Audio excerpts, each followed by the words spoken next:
Okay, I spoke about the four components of a human being that ultimately bring happiness to your life. And what I'm trying to get to here is to get to a place where we can eventually have that enforcing belief system, or that belief system that can help us to get to where we want to go in life. The problem with human beings is that we hate change. Human beings hate change, which is very absurd because we are living in a life which is filled with one constant thing, and that thing is change. For as long as we are alive and for as long as the earth is still going to remain, change is still going to be there. It's the only constant phenomenon. What I'm trying to get to here is that for us to ultimately get to a place where we are happy with our lives, change is one thing that we'll have to embrace. And change comes with you deciding. You deciding to say, I am tired of the situation that I am in life. Spoke about the four components, of which they include the emotional component. Emotional component has a lot of impact, or has a lot of contribution to our lives as they are today, and our lives where we want them to go. Because a lot of people are stuck in the past happenings, what has happened in the past experiences, the way they've been raised, the way the experiences they've gone through. Some people have trauma from their young age. Some people have things that they don't really like when they look at the past, and it keeps them in one place. To a certain degree, they eventually accept who they are in that down state, or in that state where they think about the trauma or all the things that have happened in their lives. And it's quite a dangerous thing to do when you eventually get comfortable with being the way you are, while you can see that the way you are is not getting you to where you want to go. It's a dangerous situation. Because we are living in a society which, as I mentioned last week, it is pro-emotional attachment. We are attached to our emotions. We are attached to the way we are, the way we do things, the way things are around us. And the problem with that is you cannot move forward. For as long as you remain the same person that you were yesterday, you cannot expect a different outcome. If you want a different outcome, you need to be a different person. And that includes your emotional well-being. You need to decide. You need to choose to say, I am in this state emotionally. Understand where you are. The problem is we are scared of confronting ourselves. We are scared of getting deep within ourselves and questioning our emotions, questioning who you are, questioning the things you do, questioning the way you interact with people, questioning the way you think to yourself, the way you talk to yourself when you're alone. We do not want to go through that journey of self-discovery through searching deep inside our emotions. And that's where we should start. For us to expect a different outcome, we need to change the way we feel. We need to change the way we look at ourselves.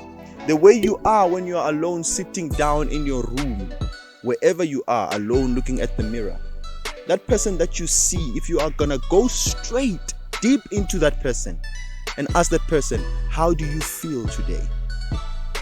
That emotion that's gonna come out. A lot of people are scared to confront themselves because they have bygones that are stuck in themselves, and they don't want to confront that.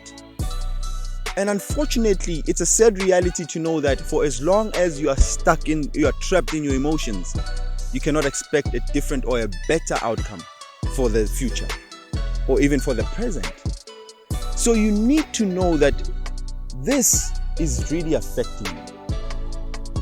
Until you get to that point where you accept that I have a problem, nothing can happen to you. No matter how positive you're trying to become, it's not going to work because you are scared to confront your weaknesses.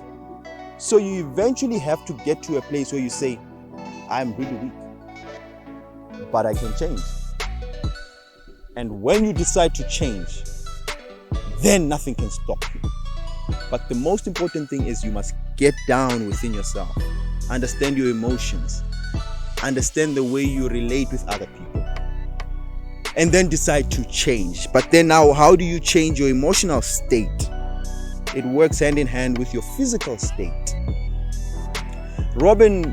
Tony Robbins is a physical man. He teaches how your body influences your mind, because your body has a lot of characteristics that have ways that can change the way you feel, the way you stand, the way you are towards people, the way you speak to other people. Your posture says a lot about your emotions. A lot of people, when they walk, they even look down. They have their heads looking down. You can see that this person has a problem just by looking at them. Some of them have a low self-esteem. And you can see that from the way their bodies are. That's why it's very important to make sure that you train, you exercise your body, open up your muscles.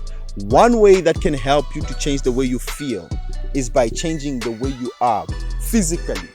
And exercise will help you do that. There are certain exercises that can open you up. And when you open up, you changes the way you feel. There's been a study that has been done lately, which has discovered that when people stand like the power woman pose, like this, for about 2 minutes, and breathe in and out like this for only 2 minutes, it can change the way you feel, the way you perceive things. It can change the way you are, basically. Just like that. If you are sad and you just stand like this